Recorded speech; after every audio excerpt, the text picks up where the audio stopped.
Bueno, lo primero agradecer a Bernor que se preste a estar con nosotros en este pequeño taller sobre derecho a la educación en estos tiempos de COVID, presente y futuro del derecho a la educación en tiempos de COVID. Todos yo creo que estamos viviendo tiempos muy extraños en todos los países y eso, aunque la mayoría de nuestros asistentes creo que vienen de España, pero estoy viendo que se están uniendo personas también de otros países, nos está uniendo esta situación excepcional, el confinamiento en la mayoría de los casos y la preocupación por cómo va a impactar esto en el cumplimiento del derecho a la educación. Y para hablar un poco sobre ese tema, pues tenemos a Bernor, que cuando me puse a preparar una mini presentación, además del responsable de políticas e incidencia de la campaña mundial por la educación, desde hace casi 2 años ya, ¿no? O más, si no me equivoco, pues he visto que es un escritor, académico y activista de los derechos humanos y en especial el derecho a la educación, para el que fue relator de Naciones Unidas de 2004 a 2010. Así que nada, Bernor, muchísimas gracias por participar. No, gracias a ustedes. Es un gustazo poder compartir algunas reflexiones sobre los retos que tenemos que enfrentar durante esta pandemia. Y bueno, muy contento, muy feliz de conversar con ustedes. Nada, bueno, explicar también que desde la Coalición Española hemos lanzado, bueno, debido a esta crisis, una campaña que está en redes sociales que se llama La Mejor Lección, en la que estamos pidiendo a todas las personas que compartan cuáles son para ellas la mejor lección de estos días de confinamiento, porque bueno, es una crisis que está teniendo unas consecuencias sanitarias, pero también económicas, sociales y por supuesto en el sistema educativo terribles, pero en cierto modo nos ha dado también como un espacio para reflexionar que en nuestra vida habitual pre-crisis no teníamos, y por eso tuvimos esta idea de, para visibilizar el impacto en el derecho a la educación. Ya son más de 1.500 millones de niños, niñas y jóvenes que en este momento no están pudiendo acudir al colegio, con las repercusiones que eso tiene, porque en muchísimos casos, en la mayoría, es imposible continuar con la educación a distancia, tanto en España como sobre todo en otros países. Y en base a esta idea hemos lanzado esta campaña de La Mejor Lección, que os invito a todos los que no la conozcáis ya, que visitéis la página, que está en www.cme-hispana.org/La Mejor Lección, y también en redes sociales, y que nos la compartáis. ¿Cuál es para vosotros la mejor lección en estos días? Y espero que en esta conversación pues podamos extraer algunas de esas lecciones hablando con Bernor. Y la primera pregunta es, así, en términos más generales, ¿qué efectos crees que está teniendo esta crisis en el derecho a la educación en este momento? Ok, no. Muchas gracias. Voy a desactivar el audio porque para que sea menos pesada la conversación. El audio no, por favor. Perdón. Perdón.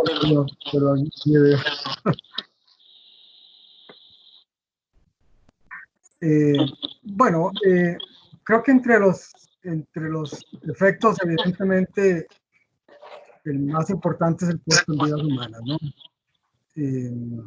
Yo sugeriría que pudieran apagar los micrófonos para evitar el sonido de fondo y luego lo abrimos para las conversaciones. Entonces, evidentemente el costo en vidas humanas es digamos, lo más dramático. Ya por supuesto hay miles de muertos, pero las proyecciones indican que podemos tener alrededor de 40 millones de personas fallecidas como consecuencia de esta pandemia, y eso, bueno, por supuesto que es un horror. Pero bueno, los efectos también en el ámbito de la salud en general y de cómo las personas que ya tienen una condición vulnerable pueden ser más cruelmente afectadas, es un asunto que que hay que recordar, y por supuesto que el efecto sobre todos los dispositivos institucionales, no solamente los de salud, sino todos los dispositivos institucionales de protección civil, ¿no? De protección de las personas, están siendo afectadas dramáticamente. Y bueno, pues evidentemente hay que mencionar el costo económico del que se habla con muchísima frecuencia, pero también del costo social. Yo creo que este asunto del distanciamiento físico tendrá que producir nuevos cánones en el relacionamiento entre las personas, y por supuesto el miedo que provoca la pandemia, que exacerba los odios raciales, y que pronuncia de alguna manera, de forma dramática, los prejuicios y los estigmas. Son efectos que también tenemos que tomar en cuenta. Y todo esto en su conjunto, por supuesto, afecta también a la educación de muchas maneras. Voy a citar solo algunos elementos que yo pienso que son importantes en el ámbito específico de la educación. Quizás el primero y el más, por lo demás, evidente es el tema del financiamiento. Yo creo que el debilitamiento fiscal como consecuencia de la recesión va a significar recortes muy importantes para los sistemas educativos. Se menciona insistentemente que esta recesión producida por la pandemia será peor que la crisis que el mundo experimentó a finales de la década anterior. En el caso de América Latina, que ya el desempeño económico venía mal, que era, digamos, decepcionante, con tasas de crecimiento muy pequeñas o sin crecimiento del todo, suma a un panorama económico sumamente complicado, al que se agrega, por supuesto, la informalidad del trabajo, que en América Latina específicamente, pero no únicamente, también en África y en Asia, es muy importante.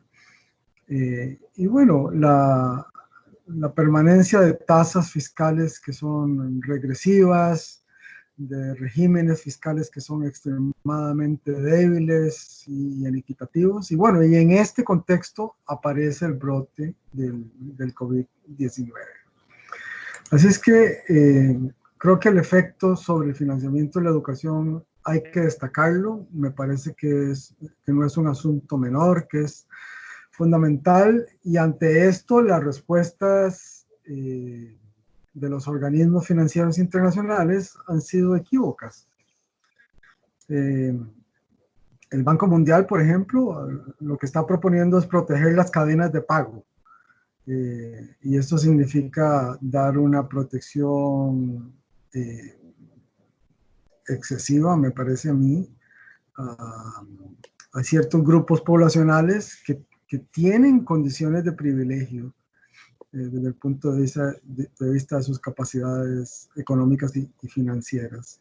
Mientras que el Banco Mundial propone proteger las cadenas de pago, tenemos a organizaciones como por ejemplo la Organización Mundial de Granjeros, que es parte de los grupos mayores que participan en la arquitectura del Banco de las Naciones Unidas. La Organización Mundial de Granjeros decía, lo que está proponiendo es más bien proteger a productores y a consumidores, quienes son, digamos, los actores más relevantes en este momento. Como parte de los mensajes también complicados y a mi juicio equívocos, es que el Banco Mundial también está proponiendo que las pérdidas ocasionadas en el contexto de la pandemia sean centralizadas en el gobierno. Y a juicio del Banco Mundial son los gobiernos quienes deben fungir como aseguradores. Sin embargo, esta es una aseveración paradójica, porque precisamente en el caso, por ejemplo, de los países latinoamericanos, que tienen regímenes fiscales sumamente debilitados y en muchos casos corruptos, pues sencillamente el gobierno no puede hacerse cargo. En mi país, por ejemplo, los sindicatos de las empresas, de los empresarios, no han hecho un aporte significativo, ni medianamente significativo a la resolución de la crisis, y las respuestas solidarias vienen de todas partes, excepto de los sindicatos de empresarios. Esto solamente para poner un ejemplo de cómo las responsabilidades se diluyen en un contexto de emergencia, donde todos los actores deberían tener una respuesta solidaria y oportuna. Bueno, otro de los efectos que podemos observar es que se reportan las poblaciones pues, históricamente empobrecidas y marginadas. Entonces, esas poblaciones que en tiempos normales ya de por sí tenían dificultades de acceso, ahora las puertas se les han cerrado. Y quienes ya estaban fuera, pues definitivamente están encontrando barreras adicionales para disfrutar de oportunidades educativas. Y estoy pensando en personas con discapacidad, estoy pensando en las poblaciones migrantes, estoy pensando en las personas refugiadas que viven en los campos que están ya sobrepoblados y en cuyos campos de concentración, en cuyos campos de refugio el distanciamiento social es sencillamente imposible. Entonces, bueno, esas yo creo que son algunas de las poblaciones que con mayor dramatismo se están viendo afectadas. Pero además, quiero recordar la población de jóvenes, de personas jóvenes y adultas. Y no tenemos que olvidar que las personas adultas constituyen la principal masa de personas en condición de analfabetismo. Y lastimosamente son de los primeros digamos, en eliminar, ¿no? Es decir, son los primeros centros que se cierran, son los últimos de la fila normalmente en la distribución de oportunidades educativas. Y no tenemos que olvidar que muchos niños, niñas y adolescentes que actualmente tienen oportunidad de asistir a la escuela, estoy hablando de América Latina, de África y del sur de Asia también, decía que muchos de estos niños y niñas viven con madres y padres que son analfabetas, que no tienen oportunidades educativas. Y son estas madres y padres de quienes se espera que brinden apoyo educativo en el contexto de la pandemia. Entonces, bueno, esto, digamos, plantea toda una discusión que posiblemente tengamos oportunidad de tratar, aunque sea brevemente.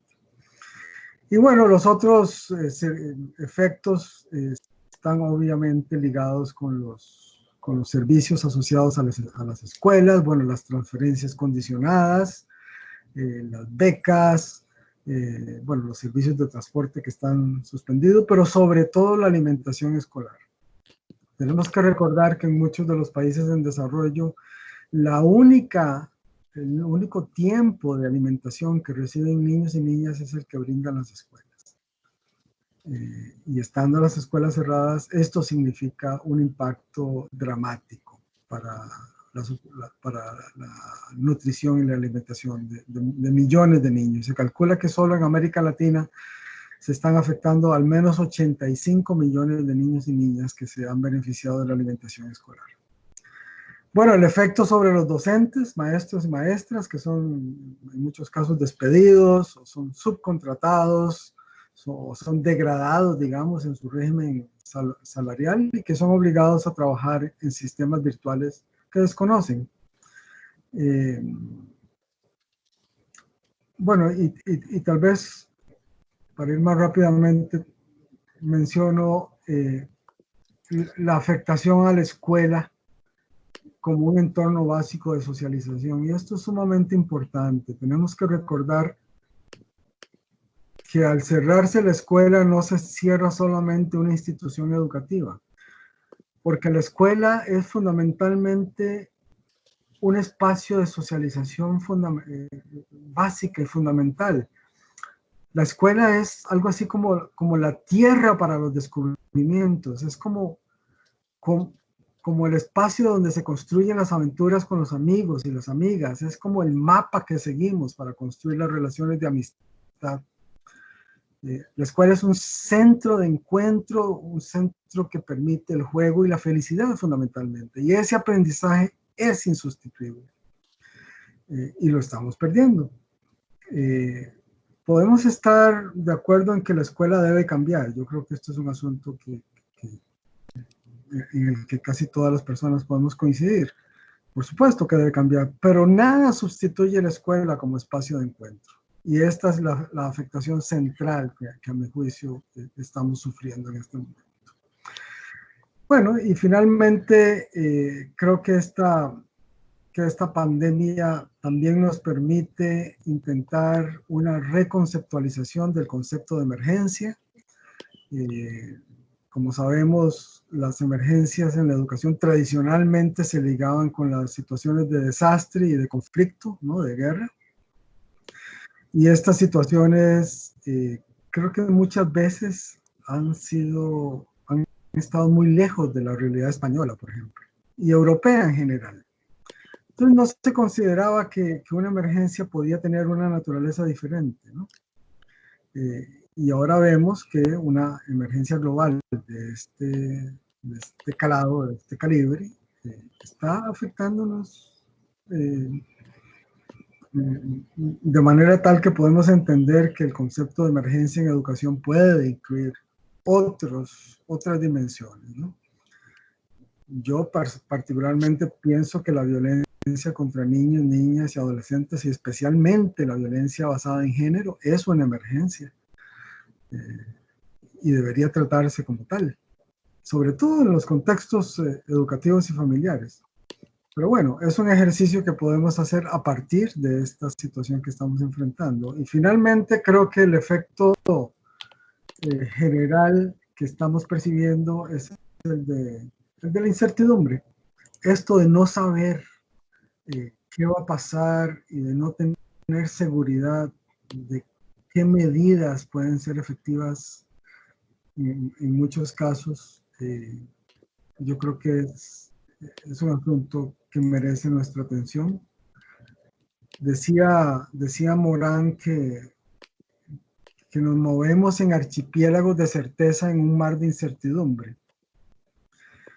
Pero bueno, en este caso parece que nos estamos quedando sin botes, o en todo caso no sabemos muy bien hacia dónde remar. Entonces creo que la incertidumbre es en sí misma una amenaza educativa, y que este efecto de demostración que tiene la pandemia abarca a todos los actores educativos. Los docentes están tratando de ver cómo resuelven la mediación pedagógica, la administración educativa está tratando de encontrar las vías para resolver problemas urgentes, y las padres y madres, las familias y los estudiantes están también compartiendo esta situación de incertidumbre. Perdón si lo hice muy largo.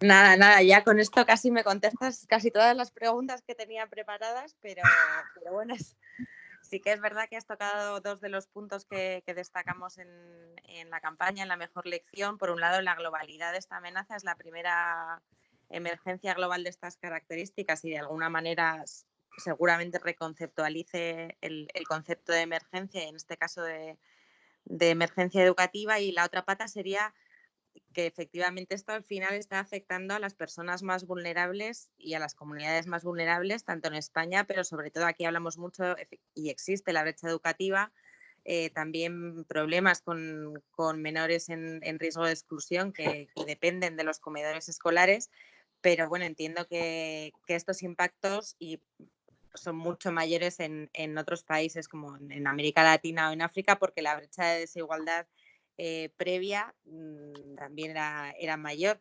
Y no sé si tienes algún ejemplo concreto de algún país que hayas podido recopilar información y que nos dé un poco idea de estos impactos bueno, en países distintos al nuestro, la mayoría de los que estamos en esta charla estamos en España y conocemos bien la realidad española ahora, pero no sé si tendrías algún ejemplo un poco más concreto de algún otro país que nos pueda dar idea de la magnitud del impacto en el sistema educativo y en los niños y las niñas de esta pandemia, porque uno de los problemas que señalaba UNESCO también es que muchos de esos niños y niñas ya no podrán reincorporarse a los sistemas educativos después de la pandemia, ¿no? Que ya están en una situación de mayor dificultad y que ahora el reenganche va a ser mucho más complicado.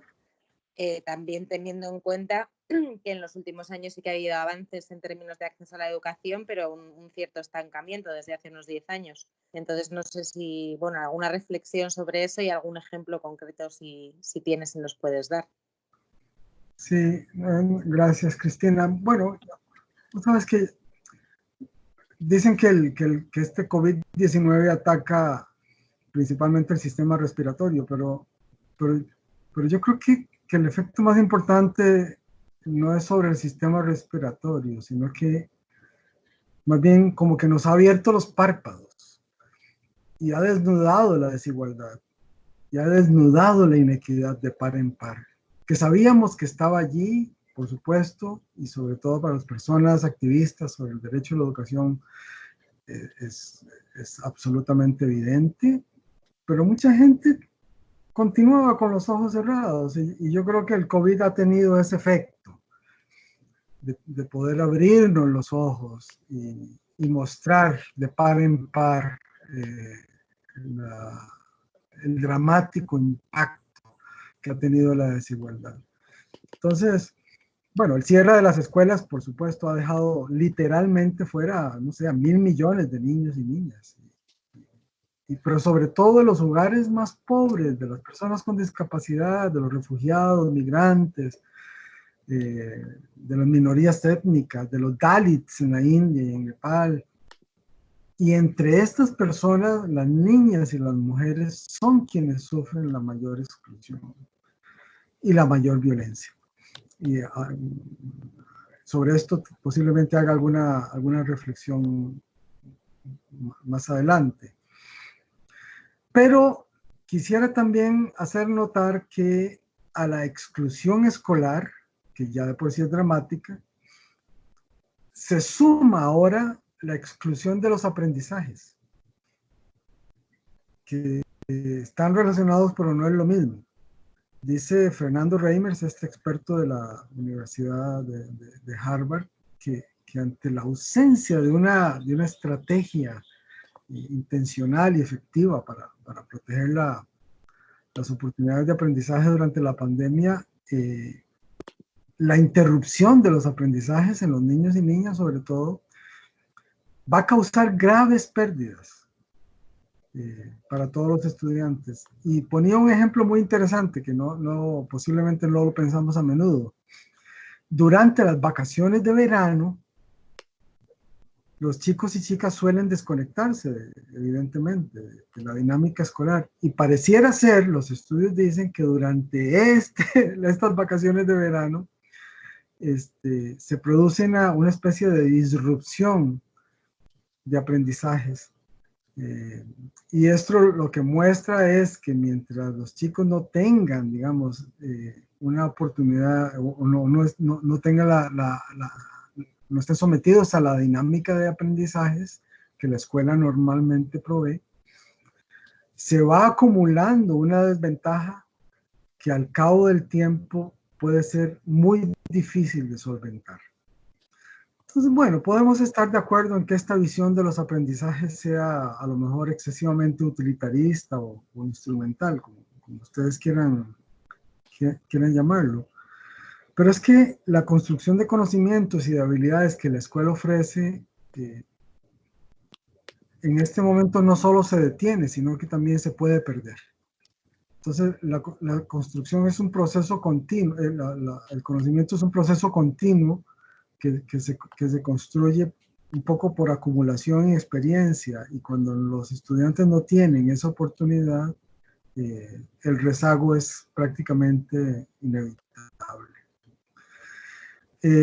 Y creo que el gran problema es que las respuestas alternativas que tenemos están básicamente centradas en la posibilidad de la educación virtual. Y es aquí donde los niños y niñas más empobrecidas sufren las consecuencias precisamente debido a la brecha digital o la brecha tecnológica que Cristina mencionaba. Entonces, bueno, algunos datos, a lo mejor ya ustedes los conocen, pero en España el 61% de los alumnos y alumnas de las familias más aventajadas tienen hasta 3 ordenadores en casa. El 44% de las familias menos ricas tienen solo uno y el 14% ninguno. En España. En Brasil, el 80% de los hogares rurales no tienen una computadora, un ordenador. Y solamente el 55% de los hogares urbanos tiene un ordenador, una computadora. Y estamos hablando de los aparatos, de las máquinas. Si a esto además le sumamos el Internet, el acceso al Internet, las cifras son mucho más dramáticas. Por ejemplo, estamos viendo que en México solamente un 30% de las familias con estudiantes escolarizados tiene conectividad. Entonces vean ustedes que esta brecha digital no solamente es dramática, sino que no sostiene una alternativa educativa que pueda satisfacer las necesidades educativas de las personas. Pero además a esto tenemos que agregar la ausencia o el déficit de capacidades para enseñar y para aprender en línea. Es decir, es que no basta tener un ordenador ni basta tener conectividad. Nuestros docentes tienen que tener las capacidades para poder enseñar en línea. Y esto es un tema que no necesariamente tiene que ver con desarrollo económico. Por ejemplo, este mismo señor, Fernando Reimers, hacía alusión a estudios de la OCDE que demostraban que para el 2018 la mayoría de los países de la OCDE no tienen, no estaban preparados para la enseñanza y el aprendizaje en línea. Entonces, 36 países y más de 600,000 jóvenes de 15 años, según este estudio de la OCDE, no están preparados para aprender en línea. Así es que vean ustedes cómo la brecha digital va más allá de contar con un ordenador o contar con Internet. Y bueno, pues evidentemente ya no tener estos recursos pues hace imposible cualquier intento de virtualización. Y entonces yo creo que esto es un tema fundamental y nos estamos quedando cortos en la exploración de oportunidades que vayan más allá de la virtualización, que ya en sí mismo es un problema. Sí, está claro que bueno, hay muchas brechas, la brecha de desigualdad, la brecha digital con todo lo que implica. Y un poco para entrar en la parte más de soluciones, quizá, no sé si podrías decirnos qué medidas sabes que están adoptando los países o la comunidad internacional para mitigar todos estos impactos, si crees que tenemos capacidad para hacerlo, aunque sea una situación, un escenario bastante nuevo, ¿qué crees que haría falta? ¿Qué medidas se podrían tomar para mitigar todos estos efectos y que el retroceso no sea tan brutal como se plantea? Y por último, un poco más como campaña mundial de la educación, ¿qué crees que podemos aportar tanto en esta crisis como sobre todo después, ¿no? Cuando vaya pasando, más en la parte de la recuperación? Sí,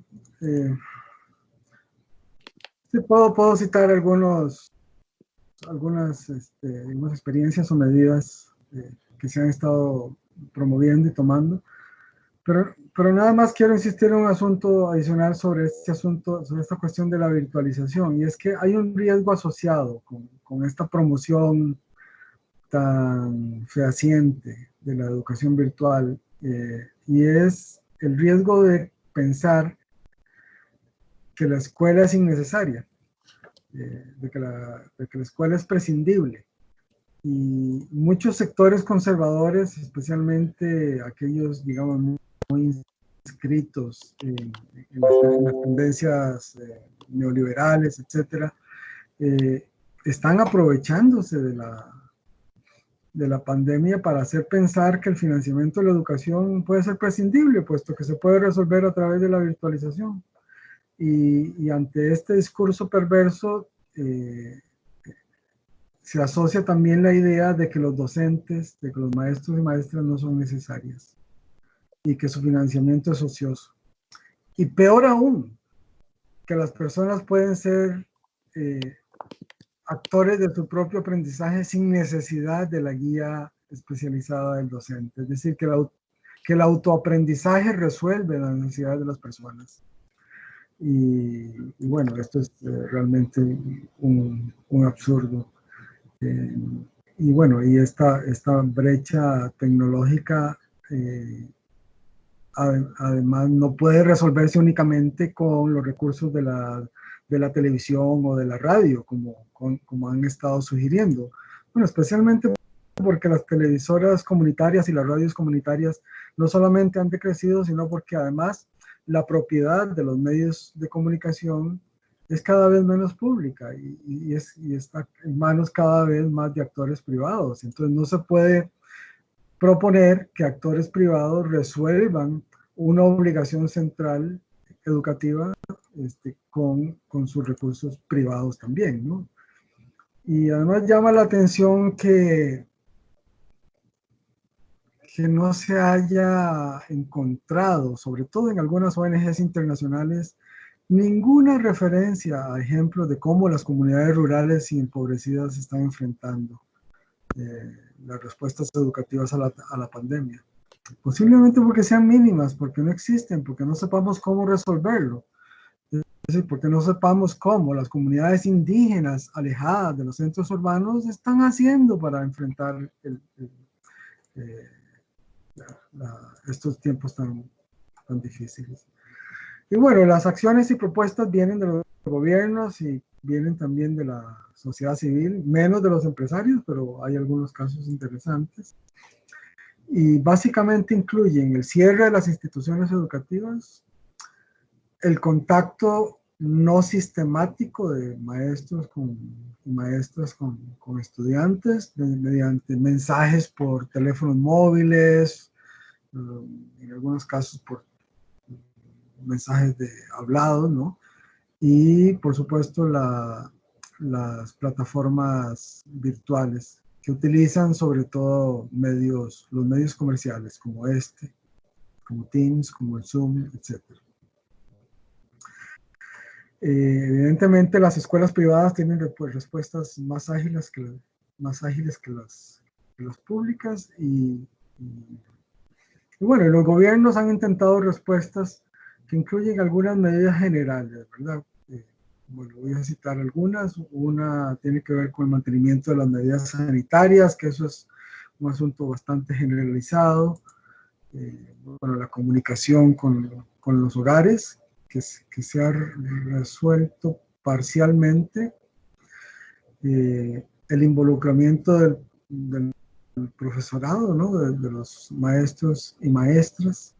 Creo que hay un intercambio interesante en las prácticas de otros países, entonces es muy común observar cuáles prácticas funcionan y cuáles no, y yo creo que esto es un ejercicio que los gobiernos han hecho, y me parece que en lo que se refiere a la planificación del retorno a clases, si bien no es suficiente en lo que se ha avanzado, hay ya, digamos, planes de nivelación y de aceleración que incluyen la reorganización del calendario escolar, la concentración en contenidos claves del currículo, Entonces, en lugar de abarcarlo todo, la concentración en algunos temas importantes, la reprogramación de pruebas e incluso la eliminación de actividades, de actividades centrales. Las organizaciones de la sociedad civil se han concentrado mucho en acciones de protección, sobre todo protección contra niños, niñas, adolescentes y mujeres también.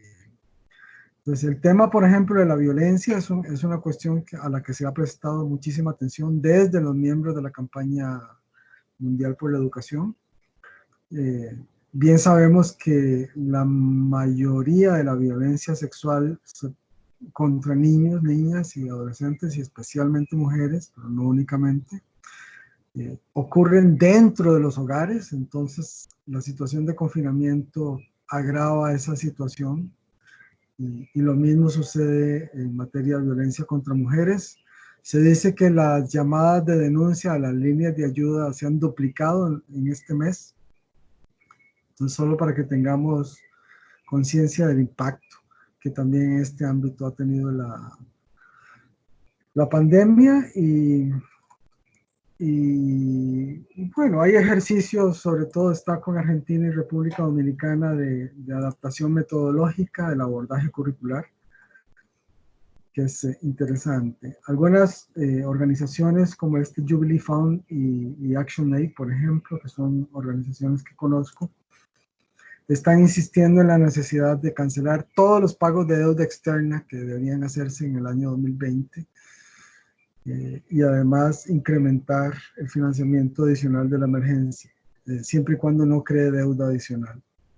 Y en este sentido, la Alianza Mundial por la Educación, GPE, ha incrementado su ayuda a los países en desarrollo, especialmente a africanos, y en el caso de América Latina, creo que solamente Haití. Y aún así, tenemos dudas de que estos dineros lleguen realmente a las personas necesitadas. Bueno, Naciones Unidas ha anunciado un desembolso de $2 billones.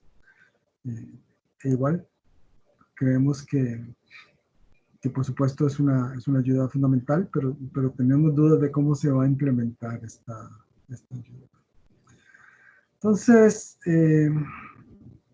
bueno, pienso que el panorama que enfrentamos es delicado, no solamente en materia del derecho a la educación, sino de los derechos humanos en general. Yo creo que esta crisis nos ha mostrado la importancia cardinal de las obligaciones estatales ligadas a los derechos humanos. Hemos visto que los sistemas políticos, económicos que han respondido con menor capacidad son aquellos en los que los sistemas de salud están privatizados. Por eso es importante entender que estos sistemas que son, digamos, rígidamente neoliberales, tienen también menor capacidad para responder a las obligaciones centrales de respetar, proteger y desarrollar los derechos humanos. Y yo creo que esto es una enseñanza fundamental. Me parece que además esta crisis demuestra una de las tesis que hemos sostenido durante mucho tiempo, y es que muchos de los problemas centrales de la educación no están en los sistemas educativos, sino más bien en las condiciones de exclusión, de segregación y de discriminación que continúan ofreciendo una educación pobre a las poblaciones empobrecidas. Y que la ausencia de financiamiento derivado de regímenes fiscales oprobiosos es una de las principales amenazas a la realización del derecho a la educación. Entonces, no podemos pretender ahora que sistemas educativos que han sido sistemáticamente vapuleados puedan responder de manera adecuada a las necesidades de las personas. Y bueno, y también sigo pensando que en la línea del horizonte de la historia, ¿verdad? Es importante tener conciencia de la necesidad de cambiar la totalidad de nuestros modelos escolares, que, bueno, la mayoría de los cuales han estado centrados en la premisa de la competición, en la premisa del individualismo, de la acumulación, de la acumulación de cosas y de saberes inútiles, la medición exacerbada, el consumo exacerbado. Y sabemos que hoy más que nunca es importante insistir en la construcción de sistemas educativos basados en la cooperación y en la solidaridad. Porque de todas maneras la cooperación y la solidaridad es el fundamento de los aprendizajes significativos. ¿Sí?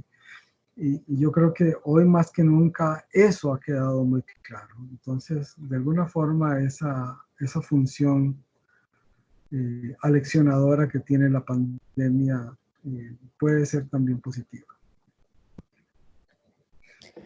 Justo, muchas gracias, Bernard. Esa es una buena gran lección, que era mi siguiente y última pregunta, para dar espacio también a las preguntas de todos los y todas las que están aquí, que de hecho ya tenemos una, pero bueno, la formulo después en el espacio de las preguntas. Pero bueno, después de todo esto, quizá alguna conclusión esperanzadora, o cuál crees que es para ti la mejor lección que nos va a dejar la pandemia. Bueno, ayer estaba leyendo este último libro de Boaventura de Sousa Santos, y él lanzaba algunas conclusiones interesantes sobre la pandemia, que quiero retomar ahorita, a ver si lo encuentro un momento. Sí, él mencionaba que el tiempo político y mediático, dice, condiciona la forma en la que la sociedad contemporánea percibe los riesgos que corre. Entonces, un poco esto, leemos la pandemia a partir de las estructuras sociales y políticas en las que nos encontramos inmersos. Entonces, el COVID-19 puede ser tanto una amenaza como una oportunidad para aprender. Y creo que estas oportunidades de aprendizaje tienen que basarse en los derechos humanos como una forma de vida. Y creo que es el manual que tenemos que realmente que seguir. No podemos recurrir a un mecanismo más, digamos, más efectivo que esta guía de vida que constituyen los derechos humanos. Luego, la otra cosa es que lo que hemos visto es que esta pandemia no está matando tan indiscriminadamente como parece, ¿no? ¿Por qué? Porque si echamos una mirada, por ejemplo, lo que sucede en los Estados Unidos, estamos viendo que la mayoría de las personas que mueren son gente migrante que vive en condición de irregularidad migratoria, y son fundamentalmente latinos, que están expuestos precisamente al contagio en mayor medida que otros, y que además no tienen un régimen de seguridad social que los proteja. Entonces no es tan indiscriminado como parece, ¿no?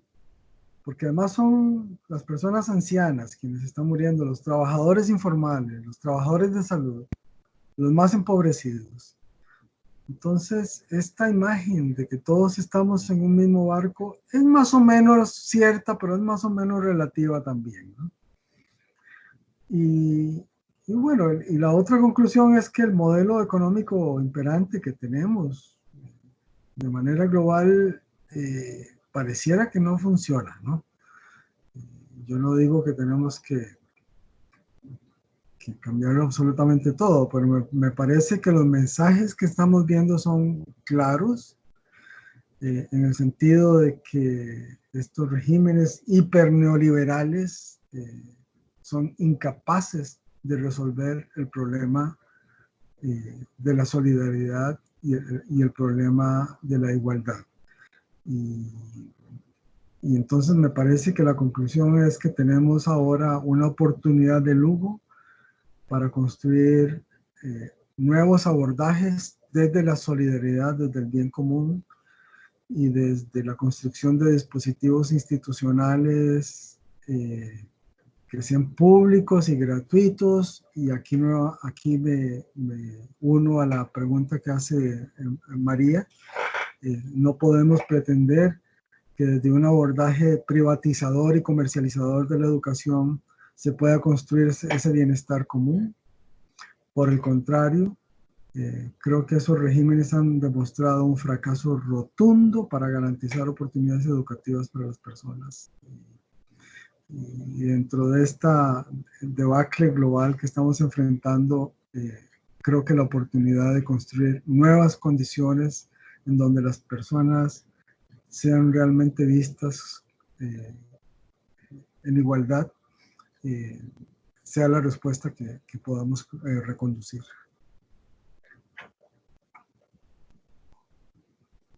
Gracias, Bernos. Pues esa era la respuesta a la primera pregunta que formulaba María. Tenemos otra compañera que no sé muy bien si es una pregunta o una reflexión en esta línea. Yo creo que es lo segundo.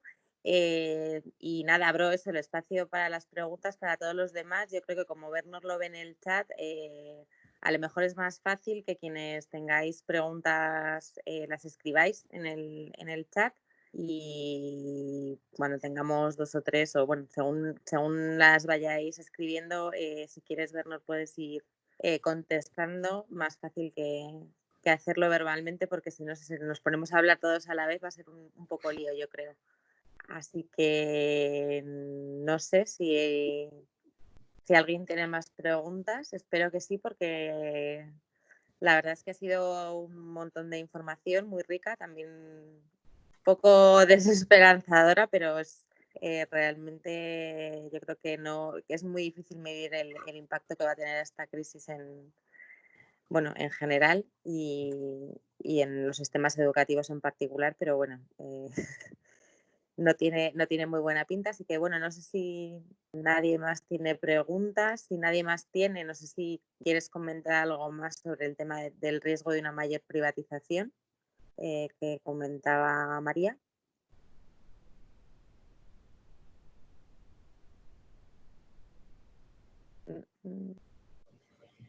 No, pues yo creo que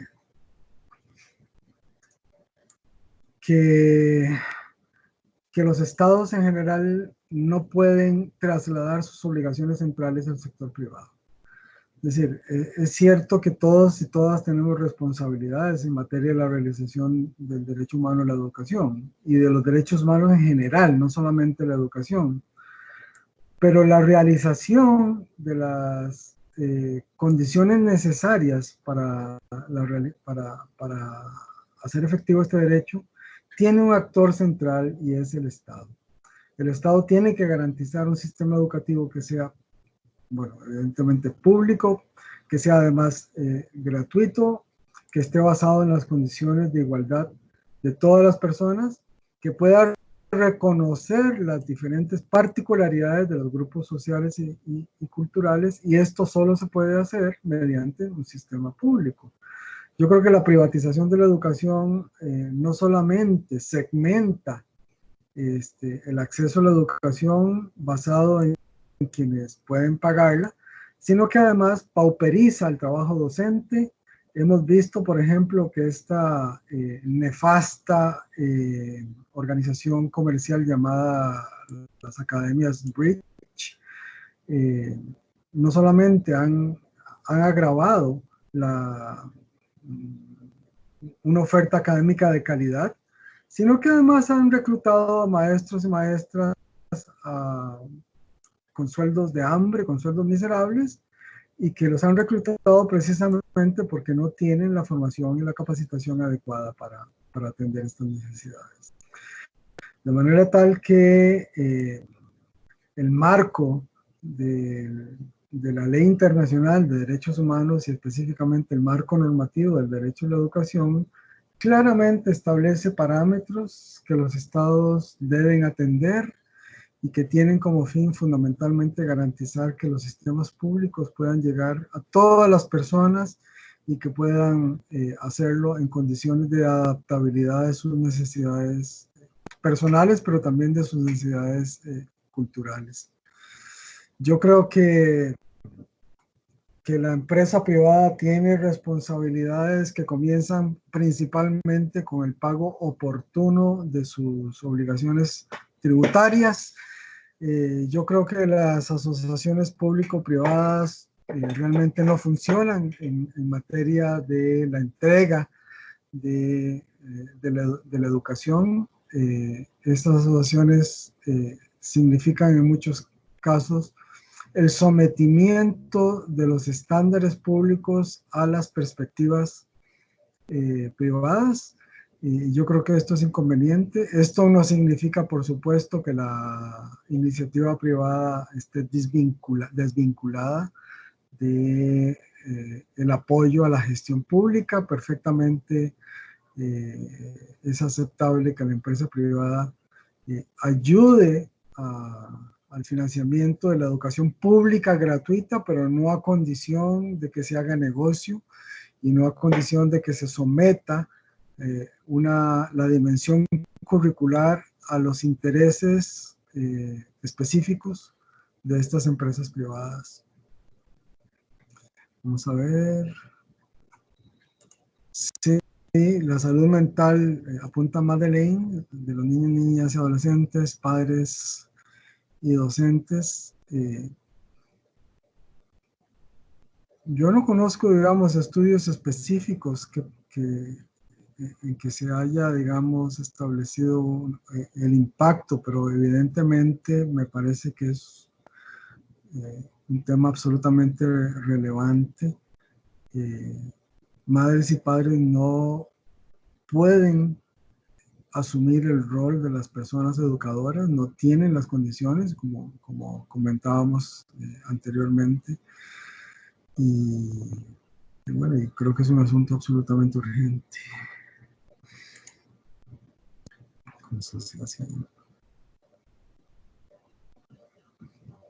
Yo creo que como sociedad civil, nuestro principal rol es exigir al Estado y a la comunidad internacional que asuma sus responsabilidades y sus obligaciones. Por ejemplo, que no cese el pago salarial a los docentes. Me parece que tenemos que garantizarle en primer lugar las condiciones necesarias para que puedan hacer su trabajo con los recursos que estén disponibles.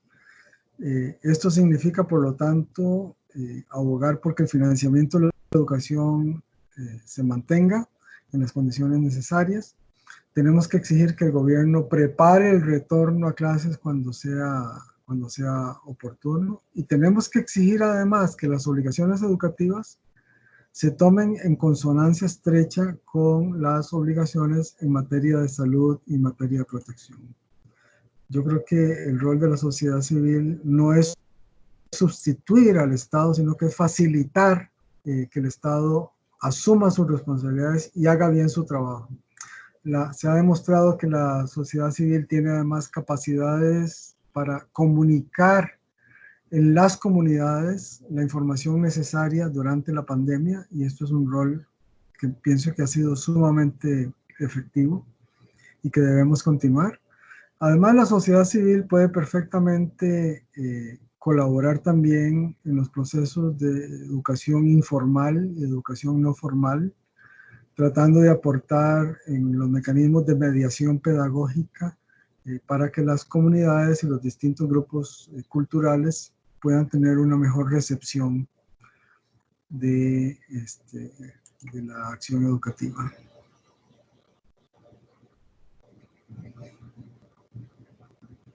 A ver, sigues teniendo ahí unas cuantas preguntas, después las ves, ¿no? Para ir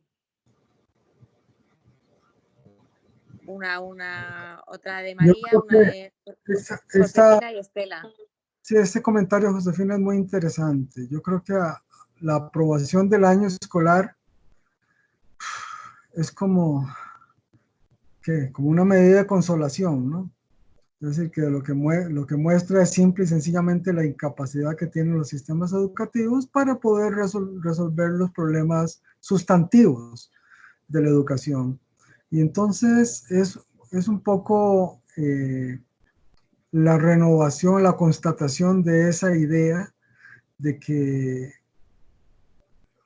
lo que importa en la educación es que los chicos y chicas avancen en un itinerario escolar sin tomar conciencia de que lo central en esto son los aprendizajes, la construcción de relaciones sociales, y la construcción de habilidades para responder a las necesidades de la vida, ¿no?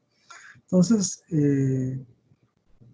creo que ordenar la aprobación del año escolar es absurdo. No resuelve los problemas de fondo, ni tampoco atiende a las necesidades centrales que tienen las personas. Y bueno, pues no sé hasta qué punto que se apruebe el año escolar tenga mucho sentido. Lo que se va a producir es una acumulación del déficit que tienen los chicos a través de un sistema que convalida una formalidad que es simplemente transitar de un grado a otro sin contar con las condiciones necesarias para ello. Y Estela dice, estoy estudiando educación social, me gustaría preguntarte cómo crees que la educación social en particular o la educación en general puede contribuir a que salgamos reforzados de esta crisis. Bueno, yo creo que el programa, el currículum, los planes y programas educativos pueden adaptarse de manera tal que las personas puedan tener mayor información sobre la pandemia en la medida en que vayamos acopiando esa información, y que la reforma curricular pueda hacerse de manera tal que responda más específicamente a las demandas de la pandemia. Es decir, los contenidos curriculares tienen que tener una referencia a la realidad y yo creo que la pandemia está, digamos, marcando el curso de algunas cuestiones centrales que los sistemas educativos deberían abordar. Se apunta a que las grandes empresas tecnológicas están siendo las mayores beneficiadas. Sí, claro, las empresas tecnológicas, pero no únicamente las empresas tecnológicas. También hay gente que está haciendo muchísimo dinero a costa de la pandemia, sin dejar de mencionar las farmacéuticas, por ejemplo, las grandes cadenas de supermercados. Entonces, no es que todo el mundo está siendo afectado negativamente por la crisis.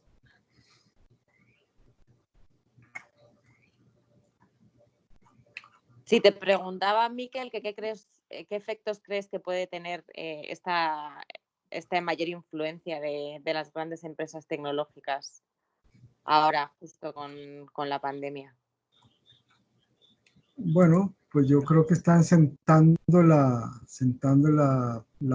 pauta del nuevo relacionamiento social con mecanismos de comunicación que están subordinados precisamente a las plataformas que ofrecen estas grandes empresas. Y esto, por supuesto, no solamente vulnerabiliza más a las personas, sino que también condiciona las comunicaciones de las personas a la disponibilidad que ofrecen las empresas tecnológicas y estar sujeto, y que el proceso educativo quede sujeto a una plataforma tecnológica privada, creo que es una mala idea.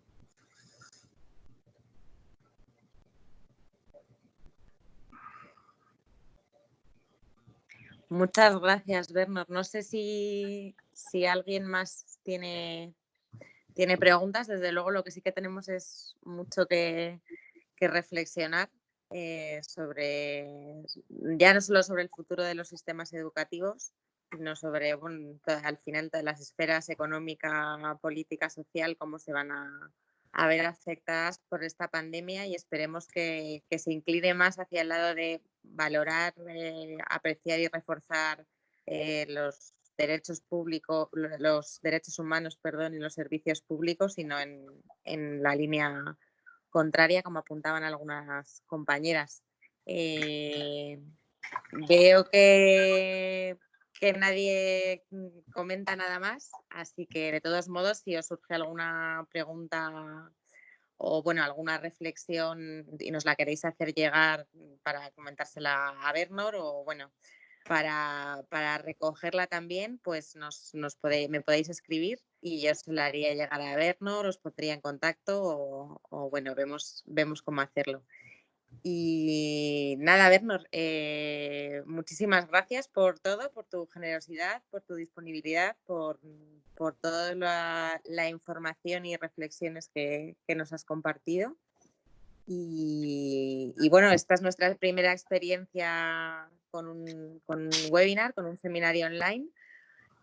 Ha sido un poco impulsada también por las circunstancias, pero creo que puede ser una buena manera en adelante de estar más en contacto, las personas, sobre todo de la sociedad civil, que somos los que estamos aquí, que trabajamos en defensa del derecho a la educación, y también las personas de la propia campaña.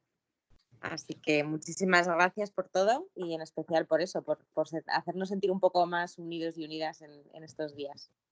Al contrario, gracias a ustedes. Les mando un gran abrazo con todo mi cariño y mi respeto y espero que sigamos en contacto. Estupendo.